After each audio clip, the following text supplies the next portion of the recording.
Coral reefs color our world. Their beauty captivates us. Their diversity astounds us. We build aquariums to house these treasures, but their greatest value lies in the natural world.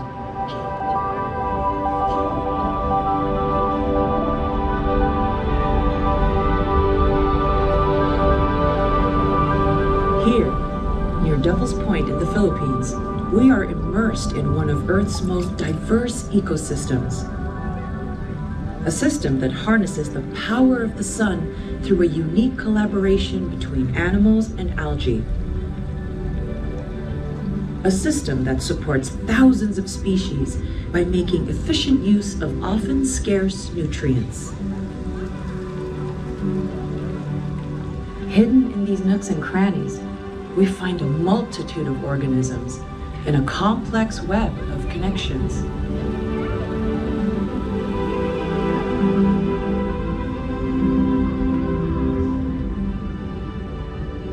A moray eel gets a little help from its friends, a dental exam from cleaner shrimp and cleaner wrasse fish. They eat small parasites that can make the eel sick. A win-win mutualistic relationship. Not all interactions turn out so well. A crown-of-thorns starfish devours coral, leaving bare white skeletons in its wake. A tiny trapezia crab successfully defends its coral home from the much bigger creature.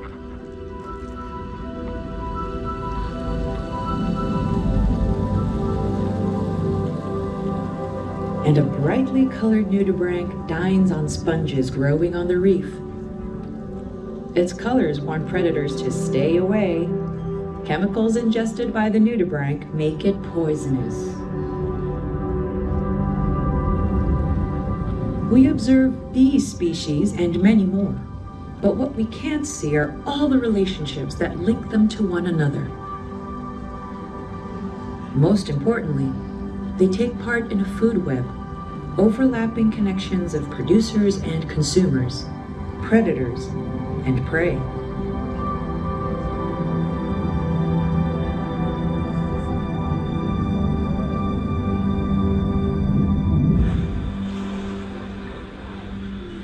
Humans take part in this food web too. And coral reefs support more complex food webs than any other places on the planet. What makes these places special? We'll depart from the Philippines to explore where we find reefs around the globe. Although coral reefs support a quarter of ocean species, they cover far less than 1% of the ocean's area. Coral reefs thrive in the parts of the globe that receive the most sunlight.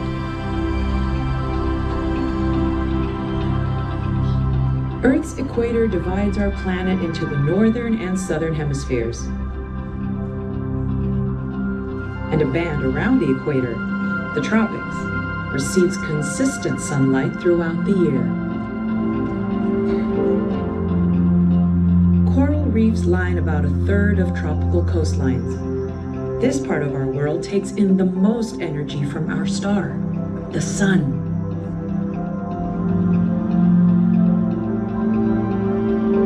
That energy fuels coral reef food webs and supports the remarkable diversity of reef ecosystems. Coral reefs are the largest structures built by animals, and they take three basic forms: barrier reefs, fringing reefs, and atolls. Australia's Great Barrier Reef is the largest reef in the world. A barrier reef follows its shoreline, with lagoons separating the reef from the coast.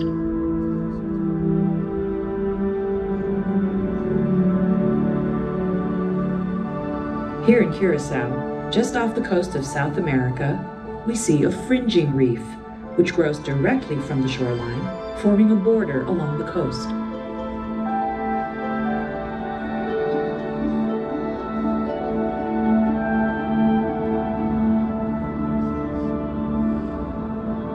This is Ant Atoll in the western Pacific Ocean.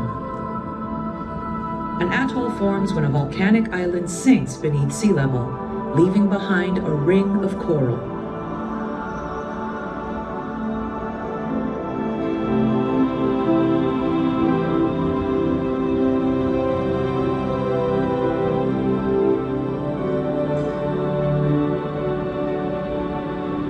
All these reefs are built by animals that harness the power of the sun to make rock from water.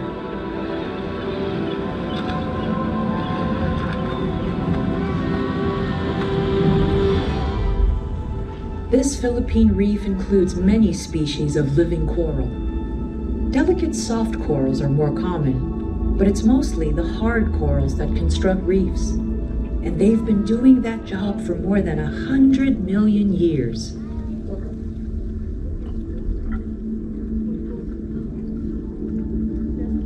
To understand how corals build reefs, we need to see how they live.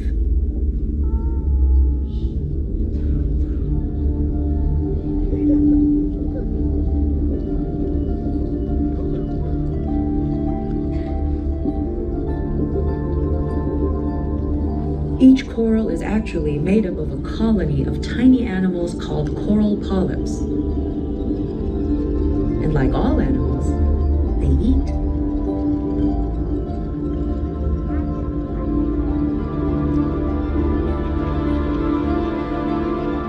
A polyp captures its prey. Similar to the sting of its relative, the jellyfish, the coral harpoons its meal with microscopic hooks released from its tentacle. The polyp then draws the copepod into its mouth to digest. These meals provide an important source of energy, but most of the coral's energy comes from someplace very different. We need to look more closely to find it. The inner layers of the polyp's tissue provide a home to algae called zooxanthellae. These algae give the coral its color. And more importantly, they harness light from the sun through a process called photosynthesis. The algae that live inside the coral convert sunlight into energy-rich sugars and amino acids. Corals absorb up to 90% of that fuel. In exchange, the algae depend on waste from the polyps as a source of nutrients. This efficient recycling allows corals to thrive in tropical waters, where intense competition can make nutrients hard to come by.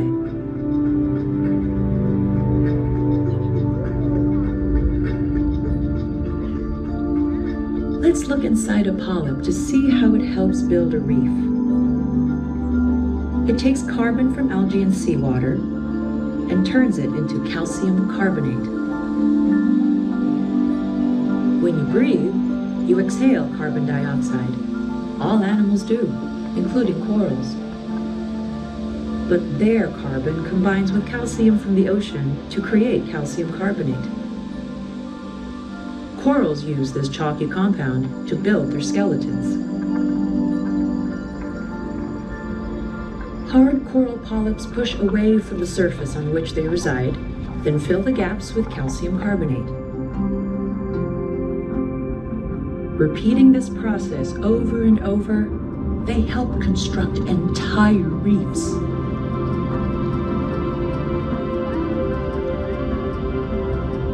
Corals can build a reef at a rate of several centimeters per year. Speeding up time allows us to watch the coral community grow as individuals compete for resources on the reef.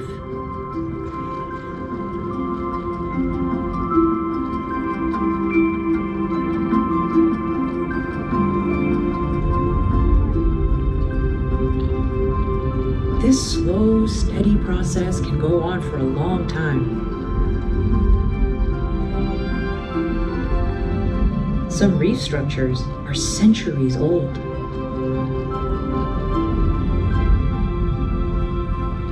Ocean currents and other factors can change the coral's shape. The same species can look quite different, depending on something as simple as how fast the surrounding water is moving.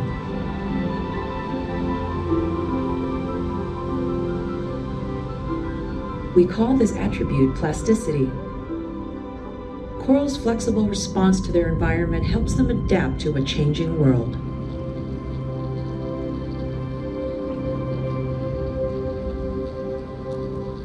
And while we are most familiar with the colorful, shallow reefs we have visited so far, we know that reefs extend far below these sunny realms. Explorers from the California Academy of Sciences study these deep reefs in a region nicknamed the Twilight Zone.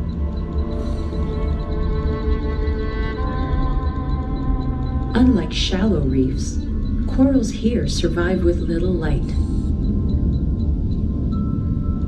Without abundant solar energy, corals eat more, dining on tiny animals that take refuge at these depths to escape predators above.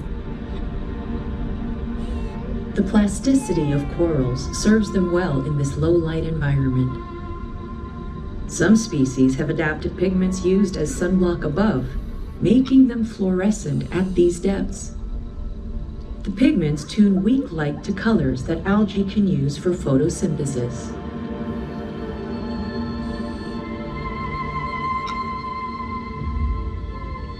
Scientists plunge up to 5 times deeper than a regular scuba diver to examine these rarely seen reefs.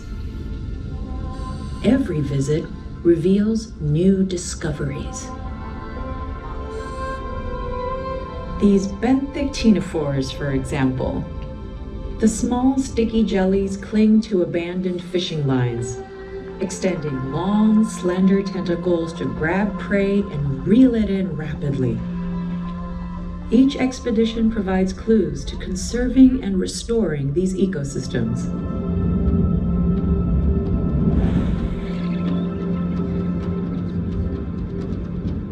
Deep or shallow, these reefs inhabit one vast ocean. They are connected to each other by the geography of the ocean floor and the currents flowing through them. Corals migrate on ocean currents that carry eggs and larvae to new homes, enriching reefs along the way.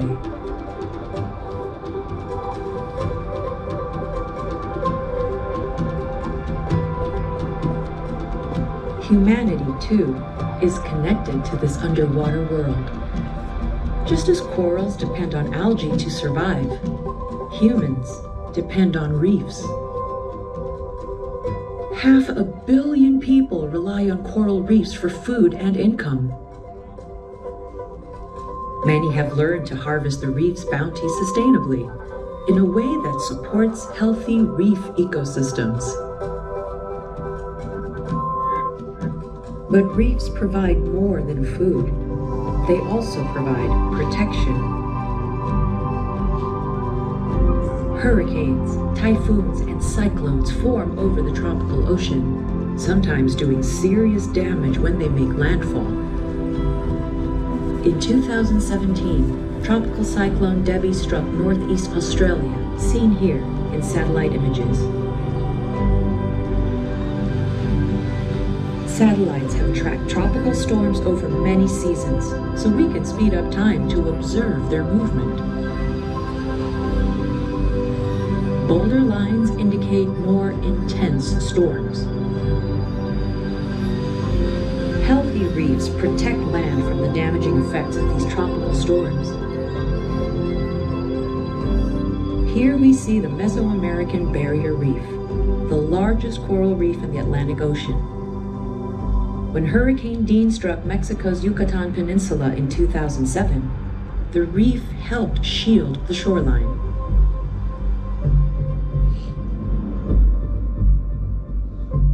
Scientists created a computer simulation to understand how this works. Reefs dissipate waves energy, reducing wave height and slowing the water before it crashes into shore.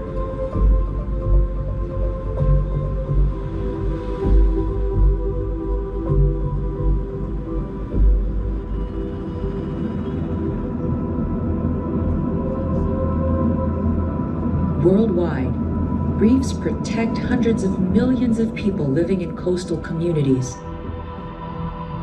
We need to ensure the health of coral reefs to reap their benefits. Here in the Caribbean, reefs have suffered from decades of overfishing. And humans continue to impact reefs around the globe. Development on land can create runoff into the ocean that smothers coral reefs. And pollutants such as plastic and pesticides can make the problems even worse. In addition to these local challenges, reefs face global threats. Rising sea temperatures and ocean acidification endanger reefs. Burning coal and oil and other fossil fuels introduces carbon dioxide into Earth's atmosphere, trapping heat and warming our planet, including the oceans.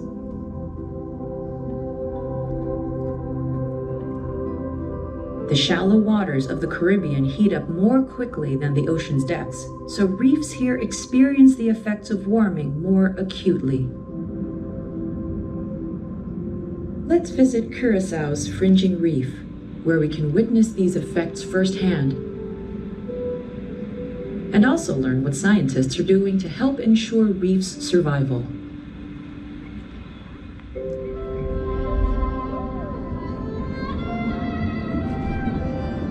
Shallow reefs are particularly sensitive to increasing temperatures. Warming water can cause coral bleaching when an entire colony of coral polyps loses its color.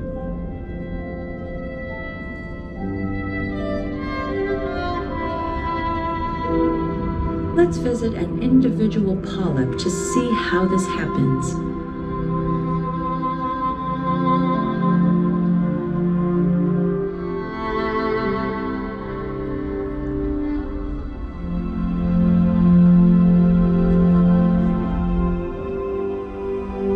Too much light or heat causes the coral's algae to release chemicals that damage the host.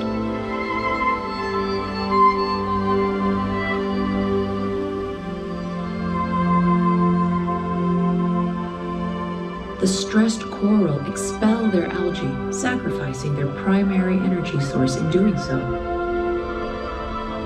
Much like an overreactive immune system.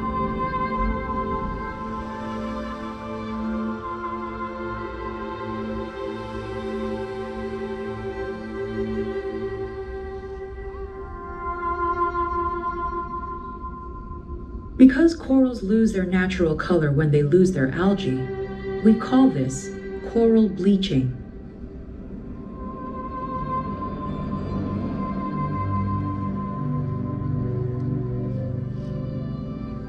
Bleached corals are sick, but not dead. Algae can recolonize bleached corals if conditions improve quickly enough. So bleached reefs can recover.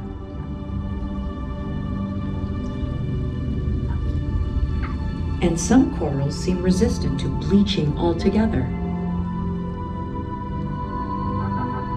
These survivors, whether it's the animals or their algae or some combination of the two, could provide assistance to less resilient corals. But recovery takes time. A long time when slowed by ocean acidification, another byproduct of excess carbon dioxide in our atmosphere. These colonies may take years or decades to recuperate, so we need to find ways to speed their recovery. Let's look at our coral reef ecosystem in a different way. Each species carries genetic code, a molecular book of instructions that varies slightly from one individual to another. Some passages offer survival strategies for a changing world. When animals reproduce, they share these instructions, which can lead to more successful offspring. Each individual that disappears is a volume in the species' genetic library which is lost forever. This is why maintaining diversity within a species is important. To reproduce, corals release their genetic material into the surrounding water, typically at night. Because corals can't mingle to mate, they let the ocean currents do the matchmaking.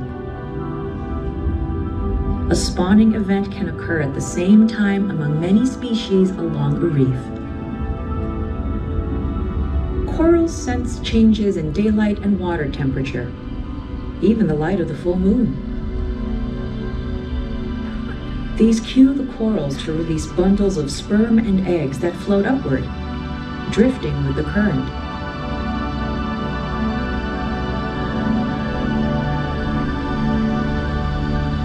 Fertilized eggs will develop into free-swimming larvae, which eventually settle onto a suitable surface and grow into polyps.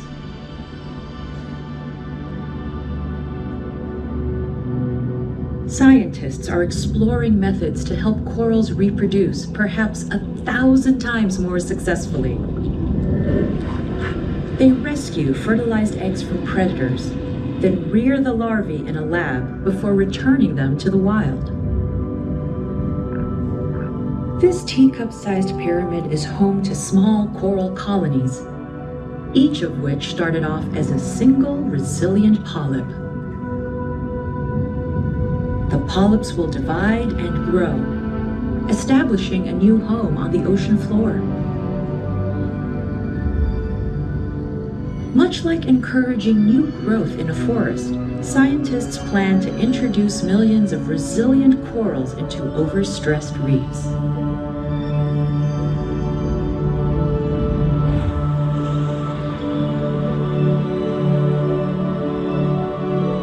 We have visited only a few ecosystems enriched by corals, but in these places, and many others, we hope to unlock the secrets to coral reefs' survival. Their survival means we benefit from their protection, from their bounty, and from their beauty. With our help, future generations of corals will continue to color our world.